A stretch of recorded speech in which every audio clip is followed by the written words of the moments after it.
Hello and welcome to another episode of the Chaos Chronicles. I'm Jess, and we are back with Haley. Hello. It is our last Catching Fire book reaction, guys. And I, as I say every time, am so excited for this one because the end of Catching Fire, so much happens. So much is just mushed into the final chapters. It's kind of crazy. Yeah, and there were definitely a lot of things as I was reading it where I was like, oh, I do not remember that happening. Or remembering how I felt when I read it the first time.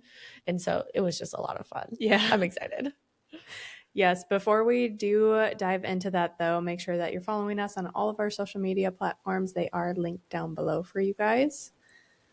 But I think we're just ready to hop on in. Chapter 24 through 27. Let's go. All right. She screams for Prim. Where is she and why is she here? She hears more of Prim's screams in response. Katniss runs through the foliage after her. She is making a sound that she can't even imagine how they got it out of her. Katniss then hears her above where she is, then sees it. It's a Jabberjay.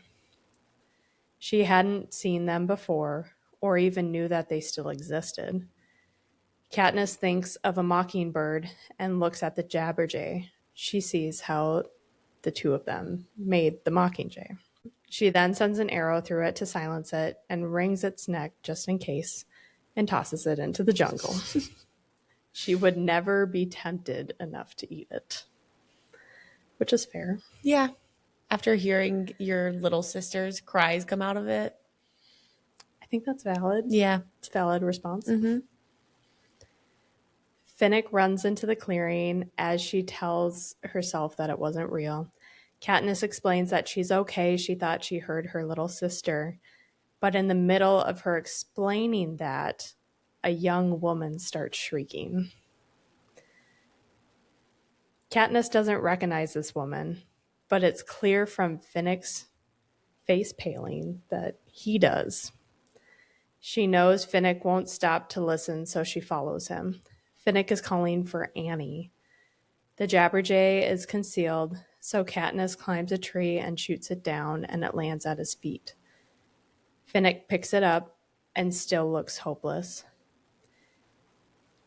Katniss gets down and tells him that it's okay. It's just a Jabberjay. It's not real. It's not Annie.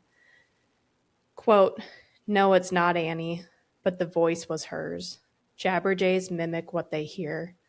Where did they get those screams, Katniss?" he says. I can feel my own cheeks grow pale as I understand his meaning. Oh, Finnick, you don't think they... Yes, I do. That's exactly what I think. End quote. So they're thinking that their loved ones are in the Capitol getting tortured right now. And I do feel like this highlights still kind of how naive she is to just how evil the government is. But Finnick is like, no. He knows already. They definitely would do something like this. Oh, absolutely. Yeah. Yeah. And he's their golden boy, and he even thinks that about them. So Katniss pictures Prim strapped to a table being tortured to get those sounds from her, and she sinks to the ground.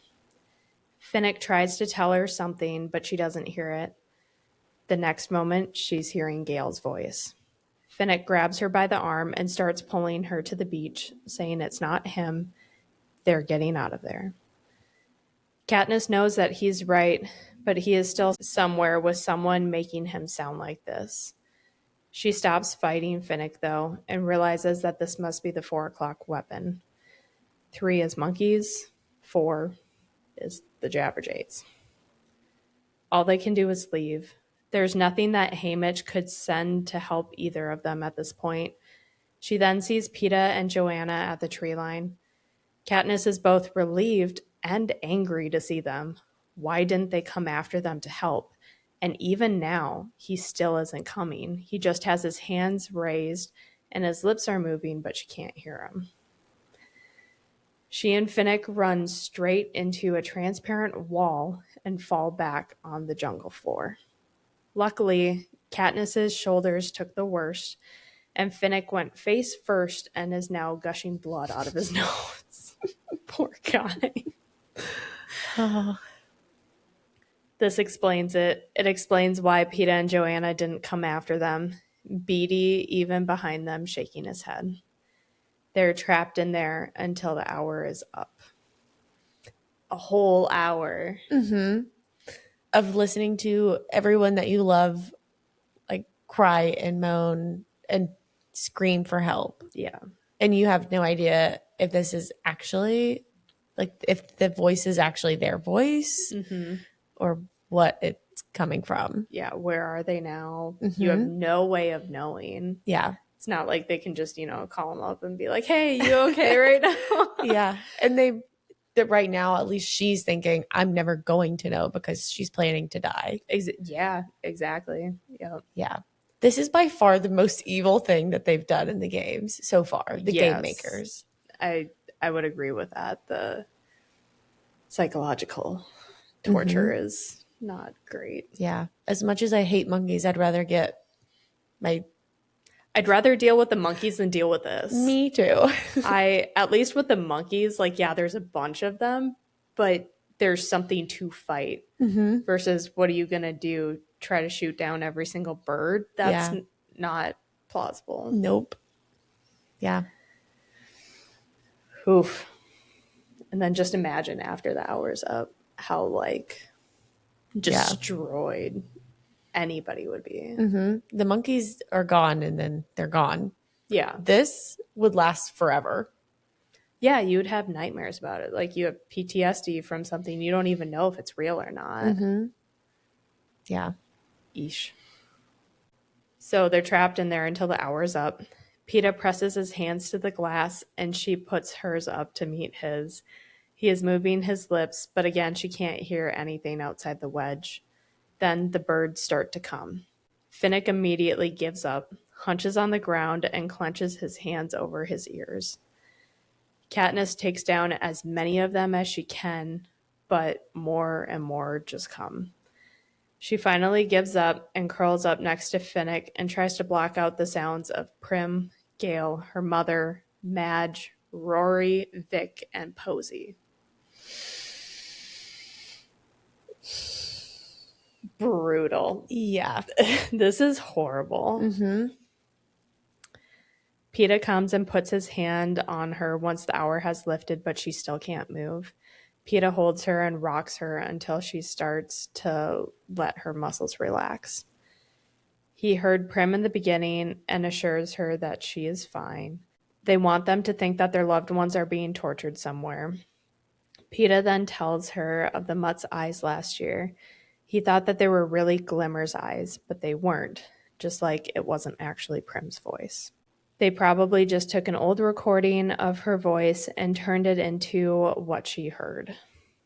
Katniss isn't buying it, though, and assumes that Prim is dead. Peeta points out that they're almost to the final 8, and back home they interview the final 8's friends and family, so they couldn't do that if they decided to kill everybody off. I'm so thankful for Peeta's reasoning through this. We need Peeta's rationale to get us through this. Yes. Otherwise, whew. Yeah. So that's how he is so sure that Prim is alive. She'll probably be the first they interview. Katniss wants to believe it, and she looks to Finnick, who is fixated on Peeta, and asks what he thinks. He isn't sure, but then asks Beetee if doing something like that is possible. And Beetee confirms that it is possible and actually pretty easy to do. Most children in his district would be able to do something like that. Which is terrifying, by the way. Insane. Yeah. He's like, oh yeah, that's super simple, actually. Like, we can take your voice and make you say whatever we want. And it's so simple a child could do it. Yeah. He's so smart. It really blows my mind. Joanna points out that the country adores her sister. Quote, if they really killed her like this, they'd probably have an uprising on their hands. Don't want that, do they? She throws back her head and shouts, the whole country in rebellion wouldn't want anything like that. End quote. And this is why she's my favorite character. She just does not care. No. I mean, they're already trying to kill them again. Yeah. I wouldn't care either, I don't think. No. At this point. I mean, especially for her too. Like she literally has nothing to lose. It's just her. Yeah. Katniss's mouth drops and she knows that there's no way the cameras are on her. No one ever says something like this. She then picks up a shell and announces that she's getting water. Katniss grabs her hand, though, to tell her to not go in there because of the birds. They might be gone, but she still doesn't want anybody to go back in the jungle. Joanna points out that she isn't like the rest of them. There's no one left that she loves. And then she continues to the water and brings Katniss some back. That's so sad. Do we get any more of her backstory in Mockingjay? Because I feel like I don't really know anything about Joanna outside of what we see in Catching Fire. For the level that you would be looking at wanting, no. Like we learn more about her, Okay. but not like the details that you're wanting about I see. her. Okay. Katniss knows that she needs to move. Finnick is down to the water, and Joanna is getting water and her arrows. Beetee is fiddling with his wire, and she is just laying in Peeta's arms. He asks who was used against Finnick, and Katniss tells him someone named Annie. Peeta concludes that it must be Annie Cresta. She is the girl that Megs volunteered for, and she won 5 years ago. Annie was the girl who lost it when she watched her district partner get beheaded. She ran off and hid, but an earthquake happened.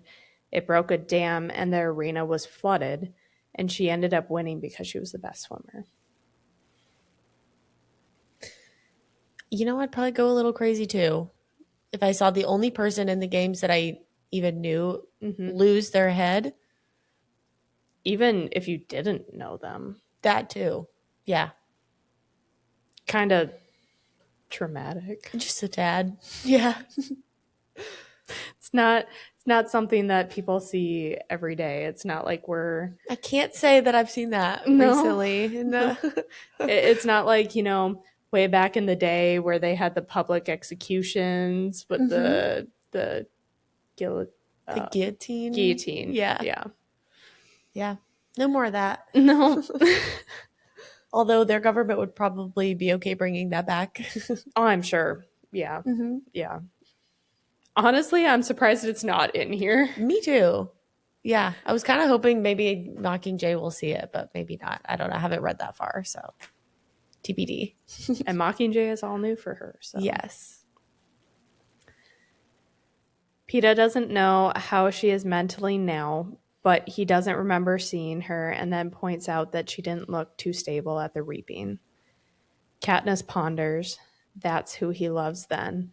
Not a fancy capital lover, but the poor mad girl back home. A cannon goes off, and they all come together on the beach as they watch a hovercraft drop a claw somewhere between the 5 and 6 zone. The claw is dropped 5 times to get pieces of a torn apart body.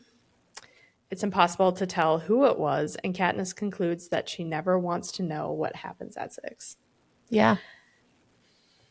No, thank you. Peeta adds a JJ to the map for Jabberjay section, and in the 6th section writes Beast. The only good to have come of any of this is they now know the clock again. Finnick makes another water basket and a net to fish. They are all about to sit down at twilight to eat their meal of fresh fish when the anthem begins and they see Cashmere Gloss, Wyrus Megs, District 5 female, the Morphling, Blight, and the man from 10.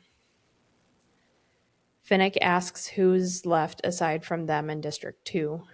Peeta doesn't even hesitate before saying Chaff. He might be keeping an eye out for him because of Haymitch. A parachute comes down with bite-sized square rolls. Peeta asks if they're from Beatty's district, and Beatty confirms that they are and asks how many there are. Quote, Finnick counts them, turning each one over in his hands before he sets them in a net configuration. I don't know what it is with Finnick and bread, but he seems obsessed with handling it. 24, end quote. Finnick then asks how they should split them. Joanna suggests that they all get 3, and whoever is still alive at breakfast can vote for who gets the rest. This makes Katniss giggle a bit, and Joanna gives her a look that might be slightly pleased. They wait for the 10 o'clock wave before going to make camp on the beach, and in theory they should have a full 12 hours of peace in this wedge. Peeta and Katniss volunteer to take the first watch because they are the best rested and also because they want alone time. Everyone falls asleep quickly. Finnick is restless, though, and occasionally murmurs Annie's name. That's really sad. That's so sad. She and Peeta sit side by side on the beach. She watches the water as he watches the jungle. Eventually, she rests her head on his shoulder and he caresses her hair. He softly tells her that it's no use pretending that they don't know what each other are doing. He isn't sure what deal she made with Haymitch, but he made him promises too, which means that he's lying to one of them. End book quote. Got a sleepy cat over there. Very sleepy. He's tucked his face into his tail. He's cold. This gets my attention. A double deal, a double promise, with only Haymitch knowing which one is real. I raise my head, meet Peeta's eyes. Why are you saying this now? Because I don't want you forgetting how different our circumstances are. If you die and I live, there's no life for me at all back in District 12. You're my whole life, he says. I would never be happy again. I start to object, but he puts a finger to my lips. It's different for you. I'm not saying it wouldn't be hard, but there are people who'd make your life worth living. Peeta pulls the chain with the gold disc from around his neck. He holds it in the moonlight so I can clearly see the Mockingjay. Then his thumb slides along a catch I didn't notice before, and the disc pops open. It's not solid, as I had thought, but a locket. And within the locket are photos. On the right side, my mother and Prim laughing, and on the left, Gale actually smiling. There's nothing in the world that could break me faster at this moment than these 3 faces. After what I heard this afternoon, it is the perfect weapon. Your family needs you, Katniss, Peeta says. My family, my mother, my sister, and my pretend cousin Gale. But Peeta's intention is clear. That Gale really is my family, or will be one day if I live. That I'll marry him. So Peeta's giving me his life and Gale at the same time to let me know that I shouldn't ever have doubts about it. Everything. That's what Peeta wants me to take from him. I wait for him to mention the baby, to play to the cameras, but he doesn't. And that's how I know that none of this is part of the games, that he is telling me the truth about what he feels. No one really needs me, he says. There's no self-pity in his voice. It's true his family doesn't need him. They will mourn him, as will a handful of friends, but they will get on. Even Haymitch, with the help of a lot of white liquor, will get on. I realize only one person will be damaged beyond repair if Peeta dies. Me. I do, I say. I need you. He looks upset, takes a deep breath as if to begin a long argument that's no good. No good at all. Because he'll start going on about Prim and my mother and everything, and I'll just get confused. So before he can talk, I stop his lips with a kiss. I feel that thing again, the thing I only felt once before, in the cave last year, when I was trying to get Haymitch to send us food. I kissed Peeta about 1,000 times during those games and after, but there was only one kiss that made me feel something stir deep inside. Only one thing that made me want more. But my head wound started bleeding again, and he made me lie down. This time, there is nothing but us to interrupt us. And after a few attempts, Peeta gives up on talking. The sensation inside me grows warmer and spreads out from my chest, down through my body, along my arms and legs, to the tips of my being. Instead of satisfying me, the kisses have the opposite effect of making my need greater. I thought I was something of an expert on hunger, but this is an entirely new kind. It's the first crack of the lightning storm, the bolt hitting the tree at midnight, that brings us to our senses. It rouses Finnick as well. He sits up with a sharp cry. I see his fingers dig into the sand as he reassures himself that whatever nightmare he inhabited wasn't real. I can't sleep anymore, he says. One of you should rest. Only then does he notice our expressions and the way we've wrapped around each other. Or both of you. I can watch alone. End quote.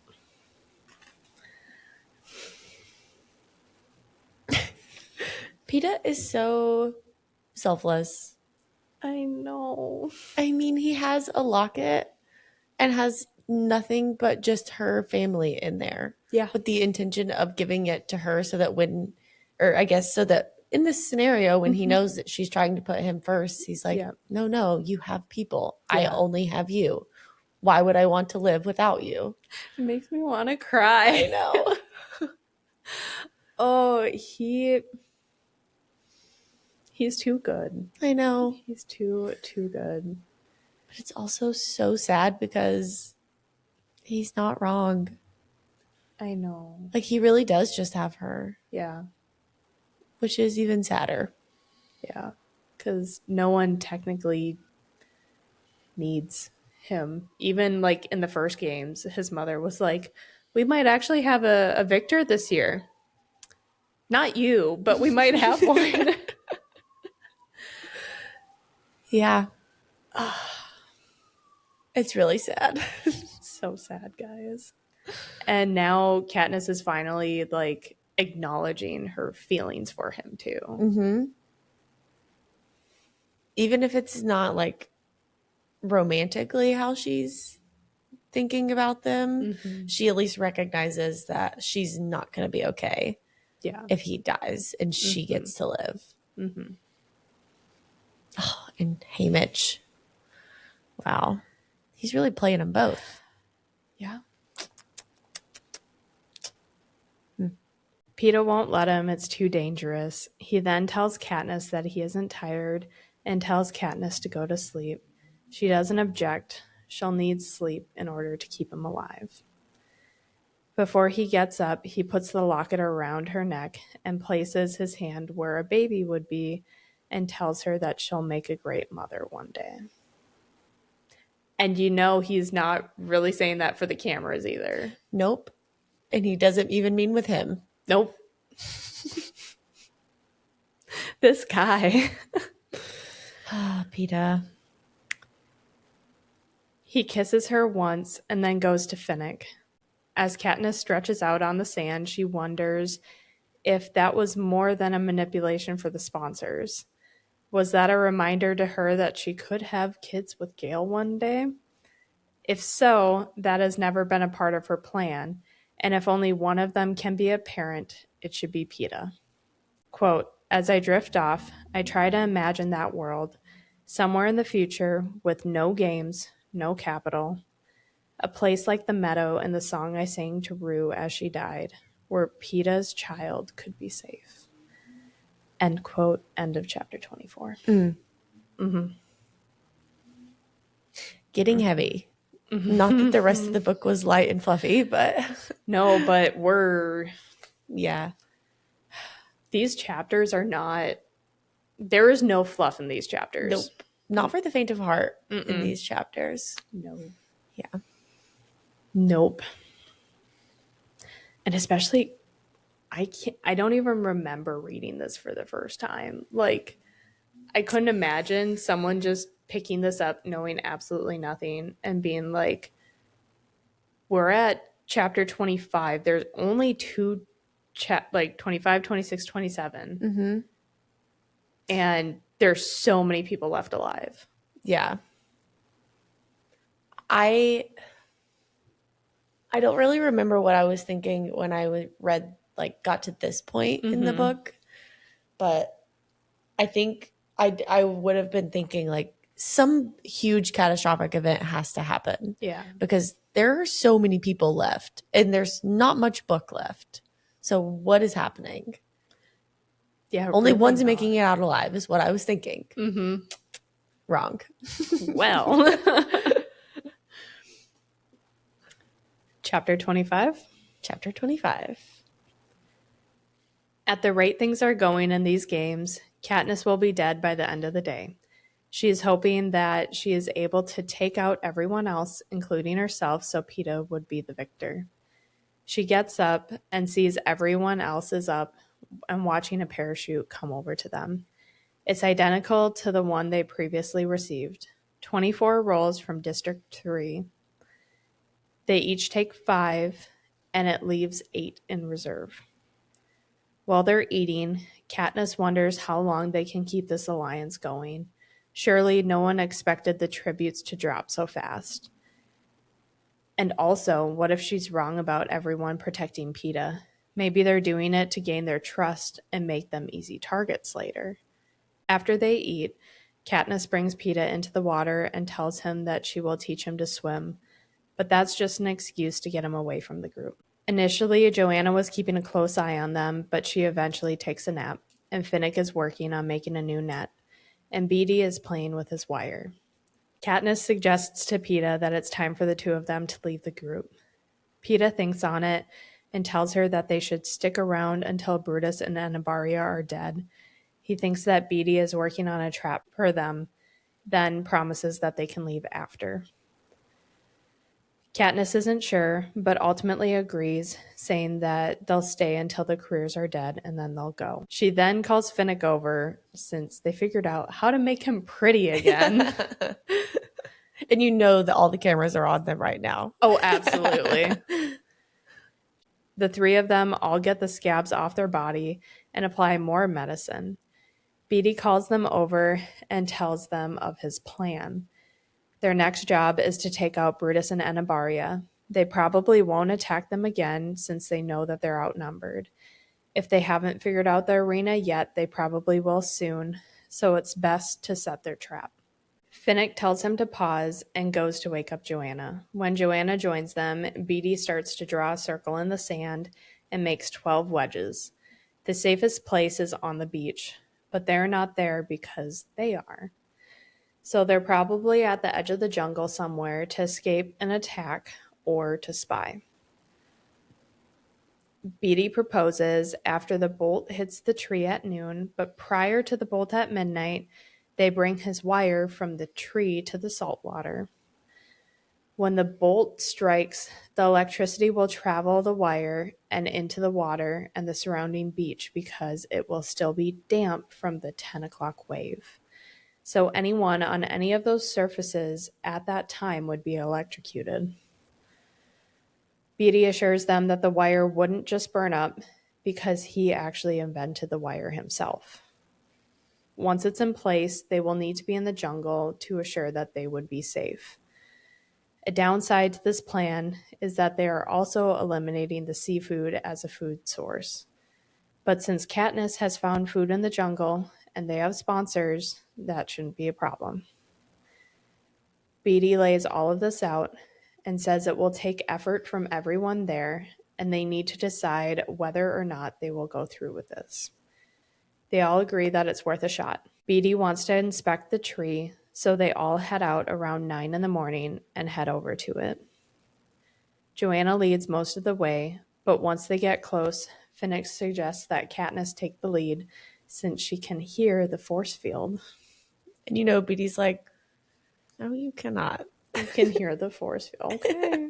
Okay. I also loved how he like sat them all down and was like, okay, so where do we think the other people are? And why do we not think that they're here? Oh, Beatty. He was like really trying to dumb it down for them. Mhm. And to be fair, I do recall the first time I read that part. And I was like, I think I had to write it down on a piece of paper to make sure really? that I understood what his plan was. I was like, so. I appreciated the dumbed down version of Me it. too. The man is simply too smart. Yes.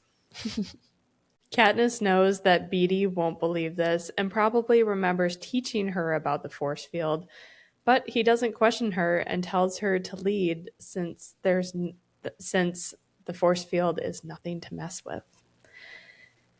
They get to the tree. Finnick guards Beatty while he takes a look. Joanna goes to get water, and Peeta gathers nuts, and Katniss goes to hunt the tree rats. She comes back with 3 rats, and she draws a line in the sand a few feet from the force field as a reminder to keep back. Then she and Peeta start roasting nuts and the rats. Beatty is messing with the tree and eventually snaps off a sliver of bark and throws it at the force field, but nothing happens. They then hear a clicking in the sector next to them start, which means that it's 11 o'clock. They all listen, trying to figure out what's going on. Beatty states that it's not mechanical, and Katniss guesses beetles, and Finnick adds something with pincers. No. No, thank you. Mm-mm. Hard pass. I was thinking it sounds like spiders. If a forest full of spiders, like, what is this, Harry Potter? We're not doing that. Aragog. Disgusting. I got chills when I watched that. Could you imagine just a whole bunch of Aragogs just after you? No. Oh my God, no. I loved when Ron did that. That was Harry. Oh, he did that. That was Harry. I thought it was Ron when he had the like he had Oh. got some like potion or it was like I can't thinking remember of, which one it is. Harry in what movie is that? Is that Half-Blood Prince when he drinks the Felix? Yes. Yeah. He's like, and he's basically like drunk or high or whatever. Yes. Yeah, because he's with Hagrid and the professor. Yeah. Yes, that's what I'm thinking of. So don't forget about the pincers. Okay.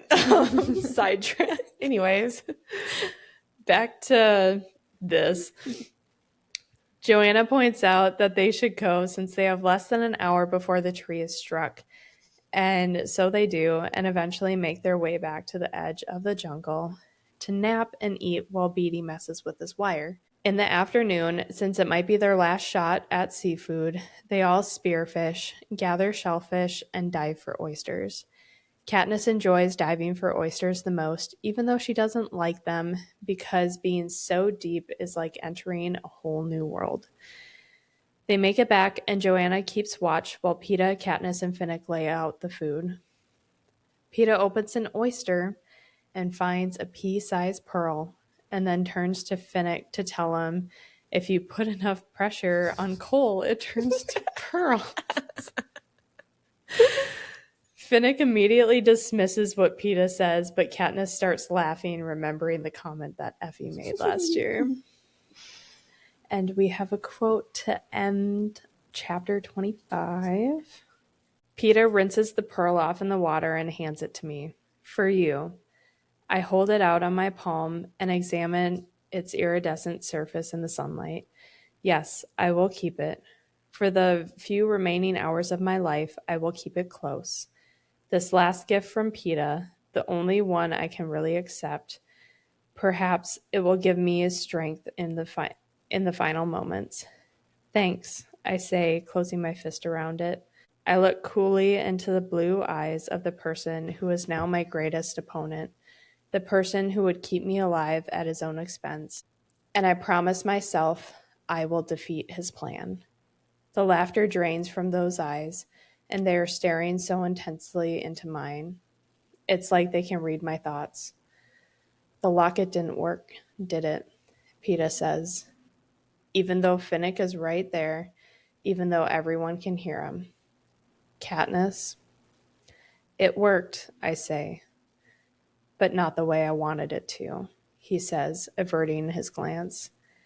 After that, he will look at nothing but oysters. Just as we're about to eat, a parachute appears bearing 2 supplements to our meal. A small pot of spicy red sauce, and yet another round of rolls from District 3. Finnick, of course, immediately counts them. 24 again, he says. 32 rolls then. So we each take 5, leaving 7, which will never divide equally. It's bread for only one. The salty fish flesh, the succulent shellfish, even the oysters seem tasty, vastly improved by the sauce. We gorge ourselves until no one can hold another bite. Even then, there are leftovers. They won't keep, though, so they toss all the remaining food back into the water so the careers won't get it when they leave. No one bothers about the shells. The waves should clear those away. There's nothing to do now but wait. Peeta and I sit at the edge of the water, hand in hand, wordless. He gave his speech last night, but it didn't change my mind, and nothing I can say will change his. The time for persuasive gifts is over. I have the pearl, though, secured in a parachute with the spile and the medicine at my waist. I hope it makes it back to District 12. Surely my mother and Prim will know to return it to Peeta before they bury my body. And that is chapter 25. Only 2 left. This is crazy. Only 2 left and so many people alive. So many people alive. Mm-hmm. I don't know. I don't even know what I would be thinking at this point. Like, yeah, I can't remember. There was something, and let me see if I can find it. I had a thought about, the bread. I knew that the bread had a significance. I just could not remember what it was. I still have a hard time remembering the significance of the bread. I'm just waiting for it to come back up again, to be honest. I know it has to do with like the timing and like bread rolls is yeah. I think it's the number of rolls signifies the time that it's going to happen, and the district of where the rolls come from is the day in the games that it's happening on. Oh, gotcha. But it took me until they pointed it out to figure out what the significance was this time. Well, yeah, I mean, I've reread this book how many times, and I'm still like, I don't fully remember. Yeah, but I feel like this book and series in general has a really high like reread, rewatch value because Absolutely. you pick up on so many little things that obviously like I didn't care if he looked at the bread the first time I read it. I was like, why does she keep talking about the bread? Drop the bread. And then I was like, yeah, it doesn't matter. Actually, it does. I'm sorry, have I disturbed you? It's like you're talking a little too loud for my liking. Sorry, Bear. I'll whisper. It's ASMR. ASMR catching fire. oh my god. Bye. Okay, you didn't like the whispers either. It's like parkour. All right, bud. Okay. Such a dramatic cat. Chapter 26. The anthem starts. There were no deaths today. The game makers haven't sent any more attacks, so maybe they're also waiting to see if Beatty's plan works. Around what they believe to be 9, they head out from the camp to begin the walk to the lightning tree. Bear. Guys, this cat, I know he's off camera, but he is so dramatic. Honestly, both of your animals are quite dramatic. You're not wrong. Ruby, before this, threw a fit that she couldn't be sitting where Haley is currently sitting. So sometimes we'll share the seat. This was not one of those days. Beatty asks for Finnick to assist him as he has the rest stand guard. He and Finnick work on tapping the tree and passing it back and forth. Katniss looked closer and was surprised to see that there was a pattern to the wire being placed. They finished as the 10 o'clock wave hits. Then Beatty tells them the rest of the plan. He wants Katniss and Joanna to take the coil through the jungle and to lay it across the 12 o'clock beach, dropping whatever wire is left over into the water and make sure that it sinks. They will have to run back to the jungle. That is not starting again. That is not starting again, guys. That is not starting again. I can't do that. His name, unfortunately, does come up very often.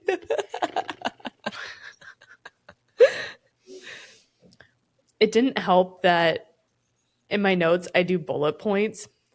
Peeta's name is here and Beatty's name is there. You got to move those next time. Ooh, I'll just put like big space between them. Yeah.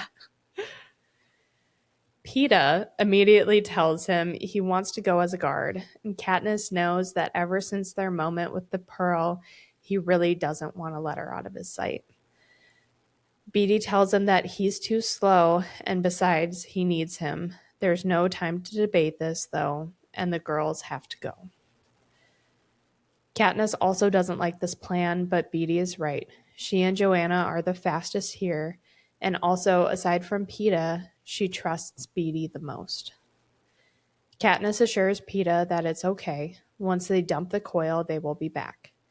Beatty reminds her to head for the trees in the 1 to 2 o'clock sector, or even one more, but don't go back to the beach until he has checked it out.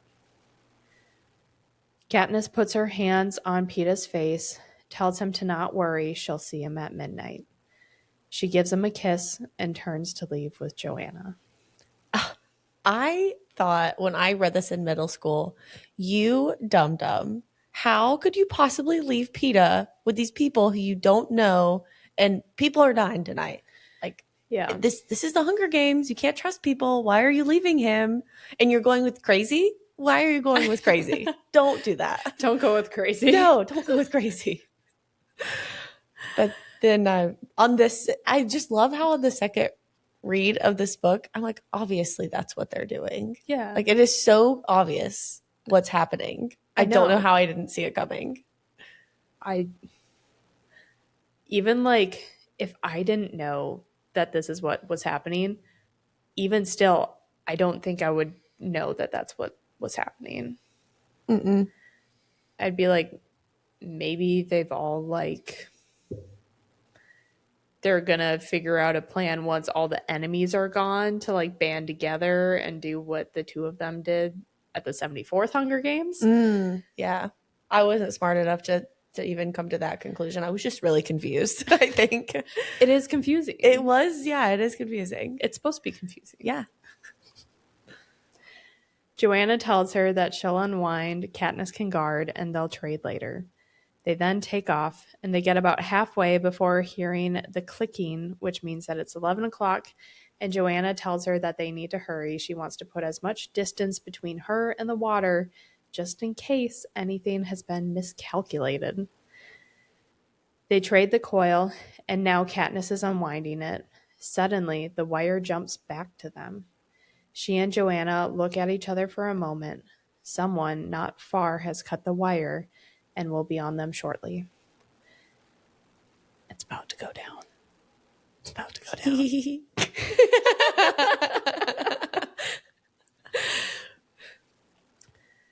Katniss drops the wire and goes to grab an arrow when something smashes into the side of her head and she falls and her vision is blurry. Joanna is sitting on her chest and pins her to the ground. There is a stab in her left forearm and Joanna digs something out. Joanna then takes the blood from Katniss's wound and coats half of her face and then tells her to stay down, and she takes off. Katniss is too incapacitated to understand what's going on and just remembers how Joanna shoved Wyrus on the beach, but she never attacked her like this. She hears 2 footsteps coming, Then Brutus telling Anabaria that she's as good as dead and to keep going. Katniss wonders if she really is good for dead as she goes in and out of consciousness. Thanks, bud. That was so loud. And the odds are that it didn't even pick it up. No, you have really good microphones. I don't think it picked it up. To hear that.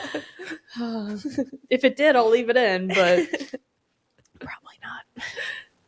Yeah, I knew that. Yeah, okay, come on. Come on. Come on. As slowly as possible. Yeah, please, Bear. Please don't rush. Not too fast. Not like we're waiting on you or anything. There's not much room here anymore. You're going to need to grow longer legs if you want to fit all of these things in your lap. Okay. You look so comfortable. So comfortable over here. Can we continue now, buddy? He looks so happy. He is purring really loud right now. Can I continue now? Yeah, okay. Katniss wonders if she really is good for dead as she goes in and out of consciousness. All she knows is Joanna attacked her, and Brutus and Anabaria showed up before she could finish the job. The alliance is over. She believes Joanna and Finnick had agreed to turn on them tonight, and she and Peeta really should have left this morning. She doesn't know where Beetee stands on this, though. Katniss thinks of Peeta and how Finnick could have possibly killed him already. But there's no way of knowing what happened here. Maybe a guess since the wire went slack. She doesn't know, but knows that she has to get back to Peeta. She gets to her feet and immediately vomits. She looks at her arm and blood sprays her in the face, so she grabs some moss and tightly bandages it. And this is why you don't go with Crazy, because Crazy does things like this. Yeah. I remember feeling so validated when I read that the first time. I was like, yeah, I knew she shouldn't have gone with her. That's a bad girl. Joanna is awful. And then I was like, never mind. Well, I take all that back, actually. She also has a lump on her head, but not too much blood there, and she doesn't think that she's in danger of bleeding to death at the moment. I mean, you got a fun arterial bleed going on your arm, but it's fine. It's fine for now, I guess.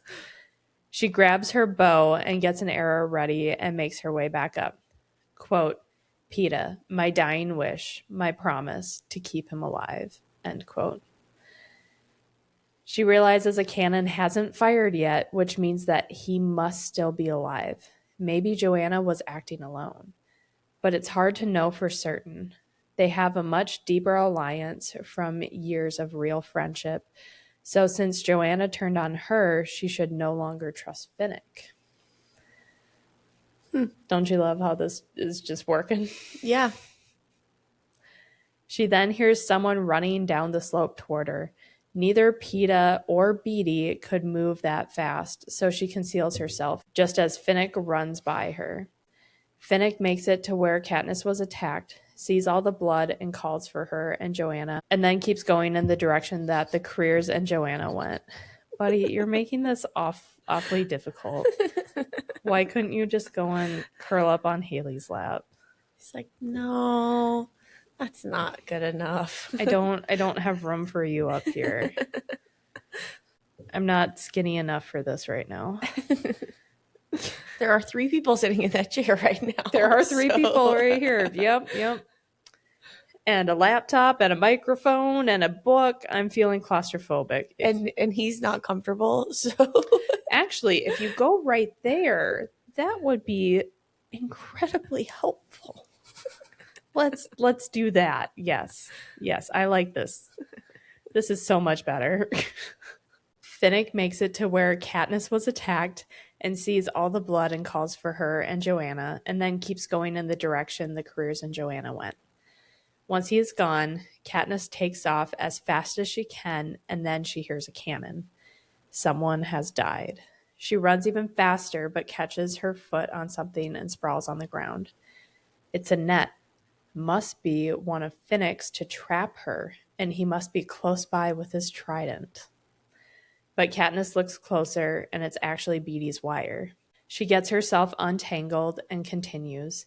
She can tell the lightning storm will start soon, but uses the wire as a guide to get back, ensuring to keep a few feet between her and the wire.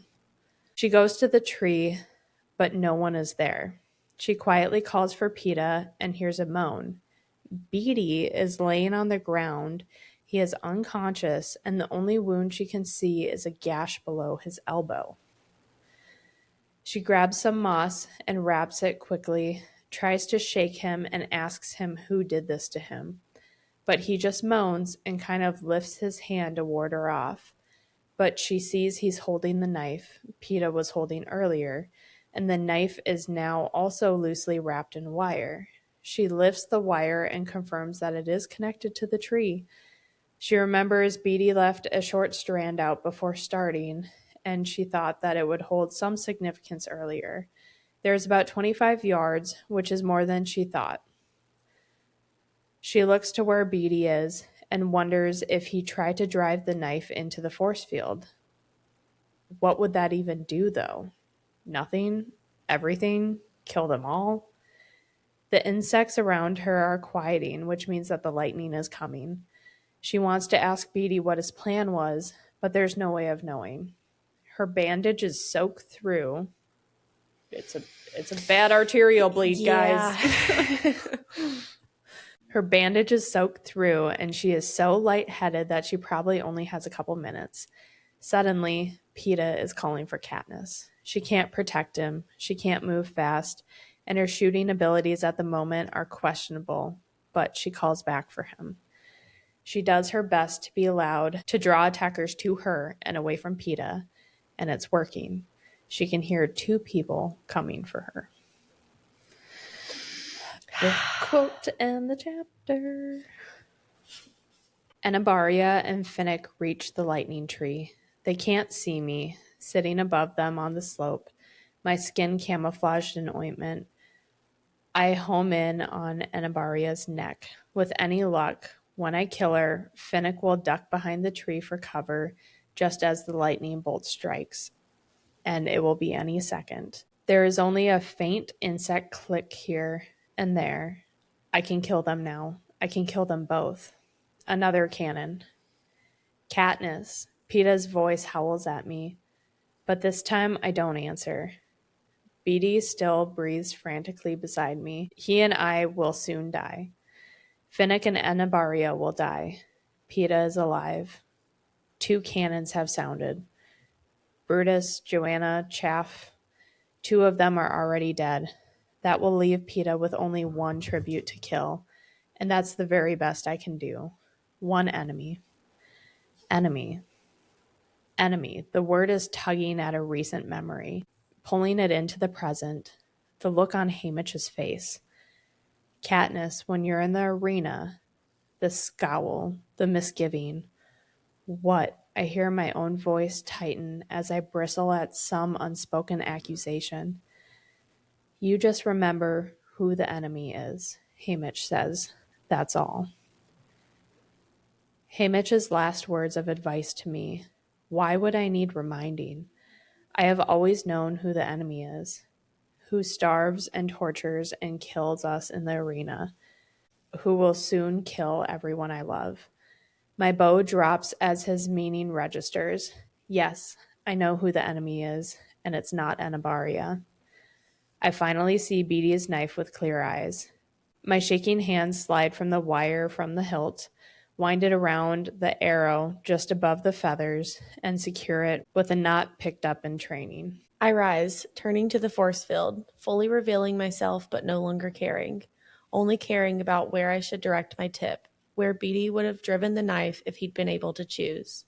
My bow tilts up at the wavering square, the flaw, what did he call it that day? The chink in the armor. I let the arrow fly, see it hit its mark and vanish, pulling the thread of gold behind it. My hair stands on end and the lightning strikes the tree. A flash of white runs up the wire, and for just a moment, the dome bursts into a dazzling blue light. I'm thrown backward to the ground, body useless, paralyzed, eyes frozen wide as feathery bits of matter rain down on me. I can't reach Peeta. I can't even reach my pearl. My eyes strain to capture one last image of beauty to take with me. Right before the explosions begin, I find a star. I have chills. This is every chapter end so far is just like a jaw-dropping moment. I know. It's so insane. And I was so confused the first time I read this chapter. Yeah. I couldn't figure out who was on whose side and what are they talking about and what is happening. I was like, wait, so Beatty's bleeding too, but he's holding the knife? Yeah. He cut himself? Wait, did he cut himself? Did Peeta cut him? I was so confused. What is happening here? Too many things are happening at once and I have no answers. Yeah, but we get them shortly because we're on the very last chapter. This is wild how much is just crammed into these 4 chapters. Oh my gosh, I know. Yeah. This book definitely could have been a lot longer. I know. I'm glad it's not because I like a shorter book personally. I do like a shorter book. But still. Going into 27. I know. Final chapter, guys? Final chapter. Wait, so at this point, she doesn't know if Peeta's alive. Or she does know. I mean, Peeta was calling after her. Yeah, so, okay. Yes. So she knows. Yep. Okay. But to her, she's like, oh. Well, really, at this point, all of us are like, what just happened? Yeah. I know I am. Yeah. I'm like, I can explain what just happened, but no.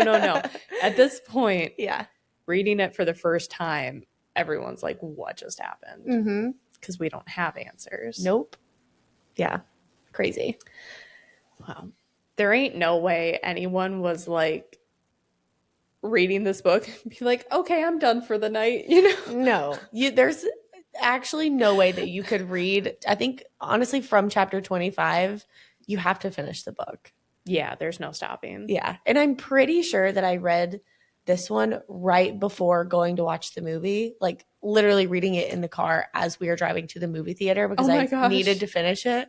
And I got to chapter 25 and we were to the movies a little bit early. And I was like, I refuse to go inside until I finish this book. I was like, I did not see any of this coming. Could you imagine if you didn't have time to finish the book? No. No, I cannot. You'd be like, I have to wait 2 hours before I find out how this actually ends. And then have it ruined during the movie. Yeah. My worst nightmare. No, thank you. And you know how carsick I get reading. So I was bound and determined to finish. Yeah, that's really bad. Oh, determination. It's too good. Games. It's too good. I love this series. Chapter 27. The earth explodes and the tree bursts into flames. The game makers must be shooting fireworks or bombing them. They might not let any of them survive. After all, President Snow read, quote, a reminder to the rebels that even the strongest among them cannot overcome the power of the capital. End quote. So maybe they never intended to have a victor for these games, or her last act of rebellion forced their hands. Which is a good point, though, too. Yeah. We will never know their intended. Yeah. I don't really know what they were hoping for with these games. I don't know. If you wanted to stop the rebellion, you did the opposite. So so many times, actually. Yeah, a lot. They're terrible. It's been really bad, yeah. So maybe they never intended to have a victor for these games, or her last act of rebellion forced their hand. She thinks about Peeta. She is so sorry that she couldn't save him, and likely stole his last chance of life and condemned him by destroying the force field. If they all played by the rules, maybe he could have lived. Then there is a hovercraft above her, and a claw drops and picks her up. She wants to run away, but she is still frozen and just hopes that she dies before she reaches the figures above her. Inside the hovercraft is Plutarch Heavensby, the head game maker. She knows he will suffer for this, but not before she does herself. He comes to her and closes her eyes, so now she can't even see what's coming for her. She hopes that she will bleed to death before they can do anything, and gives a silent thanks to Joanna as she blacks out. When she becomes conscious again, she is on a padded table with tubes in her left arm trying to keep her alive. She still can't move much, but her right arm has regained a little bit of movement. She has little motor coordination, but is able to rip out her tubes, which sets an alarm off. And then she loses consciousness before she finds out who comes for her. When she wakes next, she is tied to the table and the tubes are back in her arms. Which that's got to be so annoying to these people trying to keep her alive. Like, yeah, we had a good IV going and you ripped it out and now I have to put a new one in and now I have to restrain you more so you don't do it again. Yeah. We should have Mitch on and he can tell us all about it, I'm sure. Well, it's like I can only imagine she's probably severely dehydrated. Her veins got to be crap at this point. Oh, yeah. So getting one is like awesome. And then now like you took that out. Yeah. Not doing yourself any favors. No, I've only had a couple people rip out their IVs and I was really mad about it. I don't like the thoughts of ripping out an IV. It just sounds really painful. Yeah. Not really. I don't like it. Not really, but yeah. The tape is more painful than the IV. Like the stickiest Band-Aid of your life. Yes, basically, yeah. So she's tied to the table and she has the tubes going back into her arms. She can open her eyes and lift her head a little bit, and she's in a large room with 2 rows of beds facing each other. Directly across from her is Beatty with several machines hooked up to him. In her mind, she screams, "Just let us die," then slams her head on the table so hard that she knocks herself out. The next time she wakes, the restraints are gone and she can move everything on command now. She sits up and sees that it's only her and Beatty. Where is everyone else? Katniss whispers Peeta's name. She wants to protect him and still has plans to. Since she failed to protect him in life, she has to find him and kill him now before the Capitol starts their torture. Oh, perfect. Yep. She looks around to see what to use as a weapon and finds an empty syringe. All she needs is to get air into one of his veins. She pauses at Beatty, considering killing him, and ultimately decides to not, since the monitors might go off before she can find Peeta, but makes a silent promise to him to come back and finish him off if she gets the chance. She slips the syringe under her thin nightgown. She knows that she has no chance of escaping. She is just finishing a job. Slowly, she makes her way down the hall and hears someone behind a door that is slightly open. They say communications are down in 7, 10, and 12, but 11 has control of transport now, so they can get food out. Katniss thinks that it could be Plutarch. He continues to tell Finnick that he can't get him to 4, but have given orders to retrieve her, and that's the best that he can do. Katniss's head is spinning. Plutarch and Finnick. And now Haymitch speaks, telling Finnick doing that will get her killed. If Finnick, is alive, she'll stay alive to have as bait. At this, Katniss bangs through the door. There is a window, and she sees that they're flying. All right. One of the last 2 book quotes here. "Done knocking yourself out, sweetheart," says Haymitch, the annoyance clear in his voice. But I careen forward. He steps up and catches my wrist, steadying me. He looks at my hand. So it's you and a syringe against the Capitol. See, this is why no one lets you make the plans. I stare at him uncomprehendingly. Drop it. I feel the pressure increase on my right wrist until my hand is forced to open, and I release the syringe. He settles me in a chair next to Finnick. Plutarch puts a bowl of broth in front of me, a roll, slips a spoon into my hand. Eat, he says in a much kinder voice than Haymitch used. Haymitch sits directly in front of me. Katniss, I'm going to explain what happened. I don't want you to ask any questions until I'm through. Do you understand? I nod numbly, and this is what he tells me. There was a plan to break us out of the arena from the moment the quell was announced. The victor tributes from 3, 4, 6, 7, 8, and 11 had varying degrees of knowledge about it. Plutarch Heavensby has been, for several years, part of an undercover group aiming to overthrow the Capitol. He made sure the wire was among the weapons. Beatty was in charge of blowing a hole in the force field. The bread we received in the arena was code for the time of the rescue. The district where the bread originated indicated the day, 3, the number of rolls, the hour, 24, the hovercraft belonging to District 13. Bonnie and Twill, the women I met in the woods from 8, were right about its existence and its defense capabilities. We are currently on a very roundabout journey to District 13. Meanwhile, most of the districts in Panem are in a full-scale rebellion. Haymitch pauses to ensure that she's following. It's a lot to take in. She was a piece of this plan, used without consent. They didn't tell her. Plutarch tells her that they couldn't risk telling her or Peeta.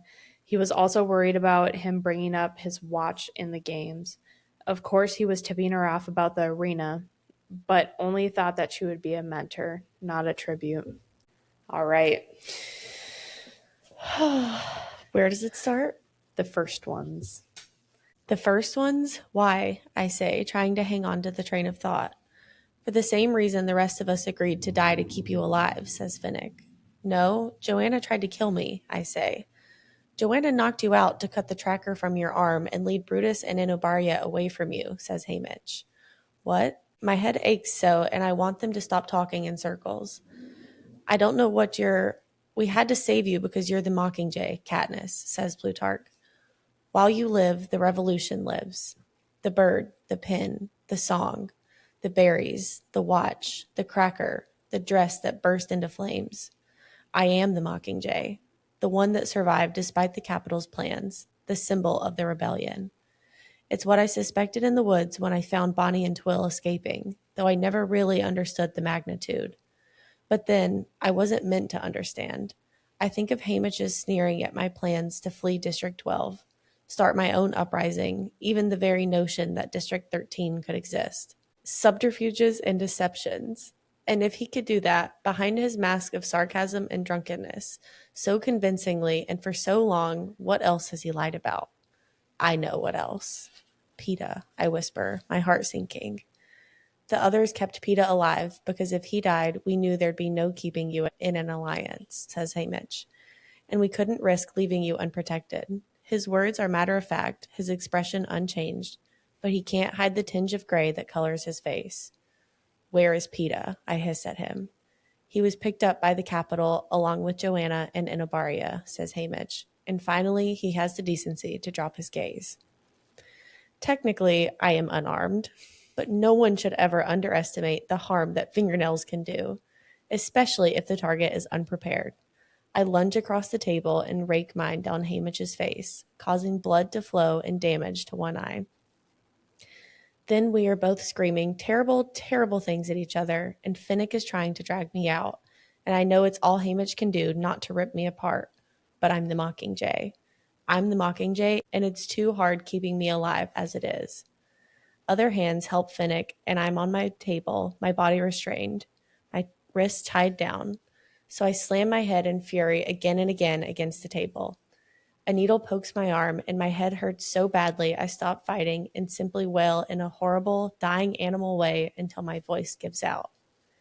The drug causes sedation, not sleep, so I am trapped in fuzzy, dully aching misery for what seems like always. They reinsert their tubes and talk to me in soothing voices that never reach me. All I can think of is Peeta, lying on a similar table somewhere, while they try to break him for information he doesn't even have.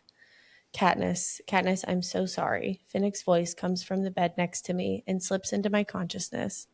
Perhaps we're in the same kind of pain. I wanted to go back for him and Joanna, but I couldn't move. I don't answer. Finnick O'Dare's good intentions mean less than nothing. It's better for him than Joanna. They'll figure out he doesn't know anything pretty fast, and they won't kill him if they think they can use him against you, says Finnick. Like bait, I say to the ceiling, like how they'll use Annie for bait, Finnick. I can hear him weeping, but I don't care. They probably won't even bother to question her. She's so far gone. Gone right off the deep end years ago in her games. There's a good chance I'm headed in the same direction. Maybe I'm already going crazy and no one has the heart to tell me. I feel crazy enough. I wish she was dead, he says. I wish they were all dead and we were too. It would be best. That is dark. It is dark. But I see where he's coming from, though. Unfortunately, they have all been through so much trauma, and there's so much more that they're all going to face now. yeah, and I mean, Katniss just said it. Annie is already crazy because of the PTSD that she has from the games, and now she's captured probably by the Capitol to use as bait. I wouldn't want them to go through that either. And I mean, at this point, because we're coming from Katniss's point of view, we don't know what the Capitol is capable of. No, you really don't. That's a good point. I mean, other people expect the worst, but not everyone for sure. Yeah. Dark. Okay, back to the book. Well, there's no good response to that. I can hardly dispute it since I was walking around with a syringe to kill Peeta when I found them. Do I really want him dead? What I want is to have him back. But I'll never get him back now. Even if the rebel forces could somehow overthrow the Capitol, you can be sure President Snow's last act would be to cut Peeta's throat. No, I will never get him back. So then dead is best. But will Peeta know that, or will he keep fighting? He's so strong and such a good liar. Does he think that he has a chance of surviving? Does he even care if he does? He wasn't planning on it anyway.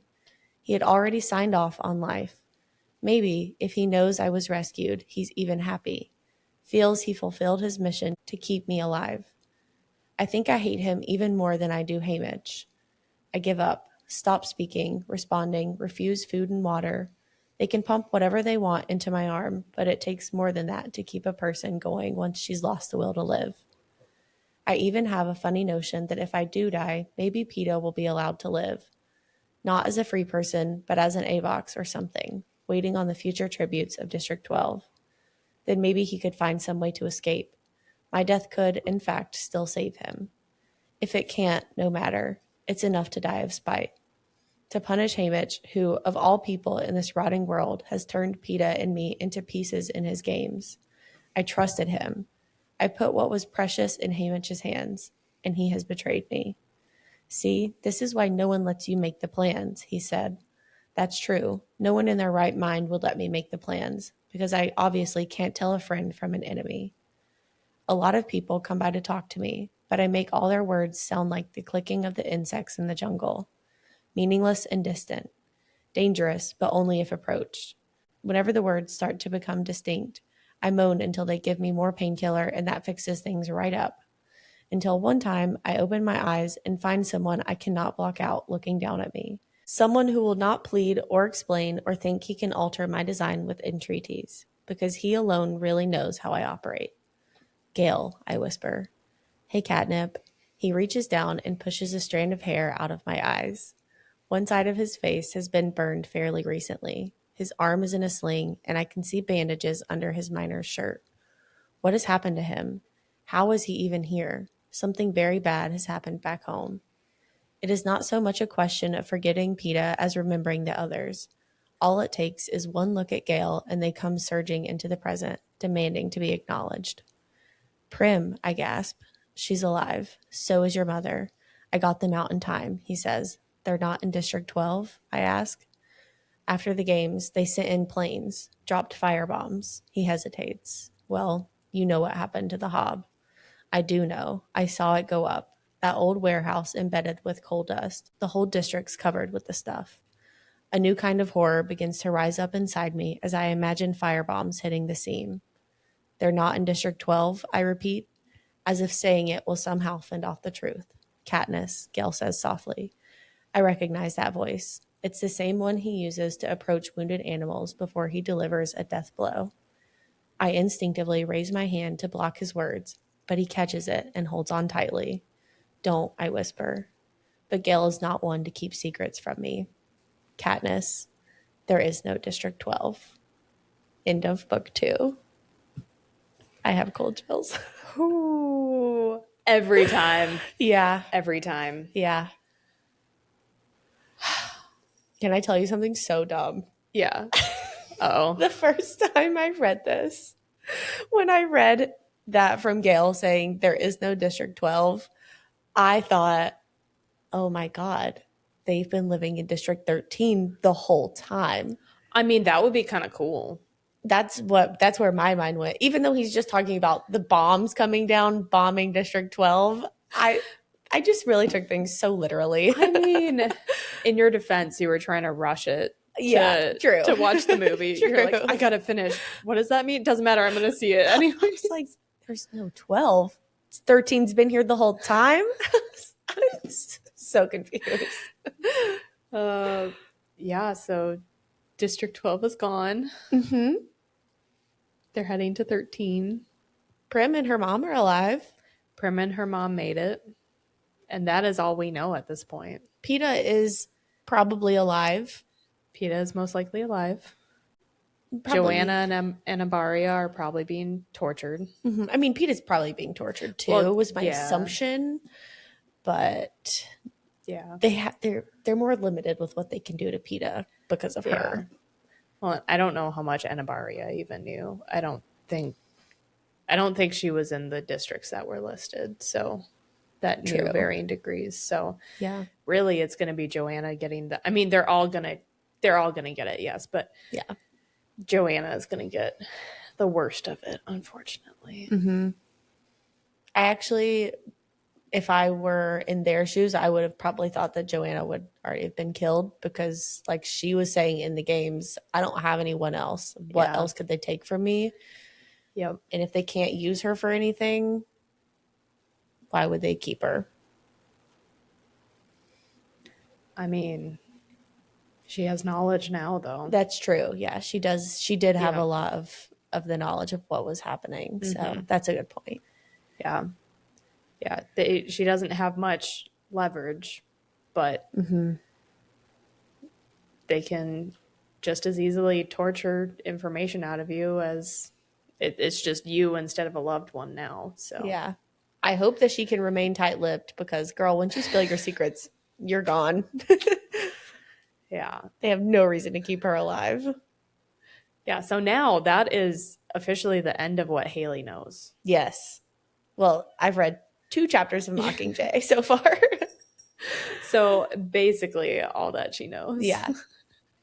So everything from here, other than the movie, of course, is new information. Yep. Which is so exciting. Mm-hmm. And I think whenever I read the series the first time, I read maybe 1 or 2 chapters of Mockingjay. I can tell you right now, I don't remember a single thing from that book after reading the first 2. So I am excited to read something that I have no clue what's coming. Yeah. It can literally go anywhere for you. Yep. Do you have any predictions? Ooh, I guess. Ooh, good question. I honestly, I don't even, like, it's so broad that I don't even know what to predict because all I know right now is that they're in 13. They're living in these nuclear bunkers, basically. And so I don't even know what the best outcome would be. Like if the series were to end on the most positive note, I Yeah. can't even figure out what that is. Because right now all I can imagine is that they blow up the government of Panem and Okay. maybe everyone just gets to live however they want to, but that doesn't feel like a satisfying ending. So I don't want that to be what happens. So I don't even have a prediction. It's so unknown. I don't have a prediction yet. Do you have a prediction of people you think will survive? Katniss. Okay. Fair. I hope you guys can see a pause. I don't know if they can, but I saw a little pause coming over. I think Katniss will live. Mm-hmm. Okay. I actually think that Peeta and Gale are gonna live. Okay.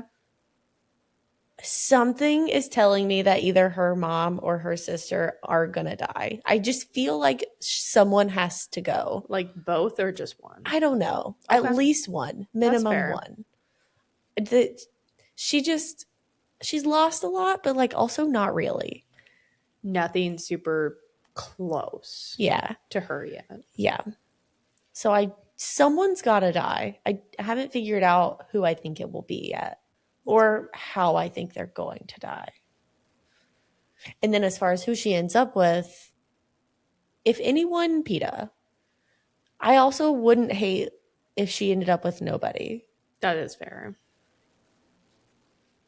But it's got to be Peeta. And I do hope that Gale gets a happy ending. But I don't, based on what everyone says, I'm going to hate him after Mockingjay. And so I'm excited to figure out why people hate Gale so much. Don't worry, everybody, with all the Gale hate comments. And I know you guys are getting a little impatient over here. We're getting there. We're getting closer. Nothing has happened yet where I don't like him in Mockingjay. I'm only 2 chapters in, so. Well, I don't know. I don't know if you will be on the hate train. Yeah, I think I might get to a strong dislike, perhaps. Yeah, I can't see you getting on the true Gale hate train. Yeah. Well, we'll find out very soon. I mean, he's just been very obnoxious up until this point. Oh, yeah. I mean, he's a teenage boy. Like, they suck. No offense if you're a teenage boy watching this. It's not your fault. It's just, that's just the way it goes. It's just, give it a couple more years. Your brain's going to develop a little bit better, and then you'll make a little smarter decisions. But I did the same. It's same, not for just girls. boys. Yeah. It's just the teenage years. Yeah. Your brains aren't fully developed and you think you know absolutely everything. And yeah. I know everything. I'll probably live forever. Yeah. Nothing can kill me. My absolutely God. not. Nothing can hurt me. Yeah. I hope to be a teenager again.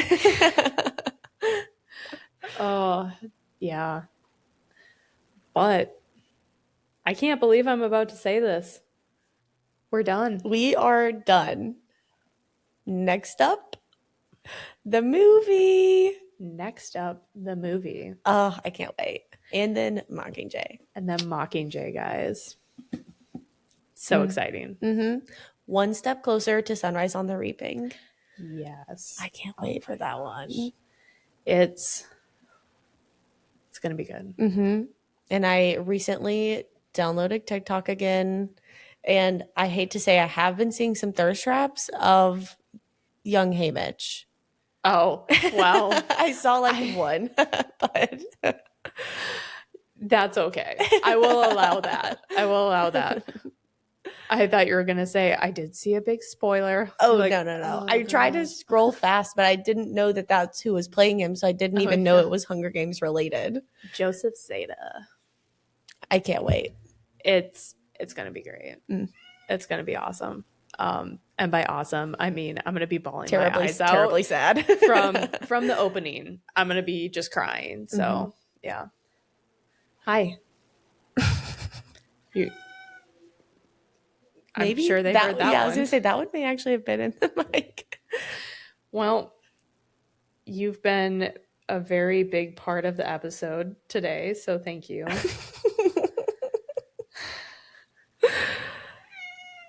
Yep. Okay. Well, All right.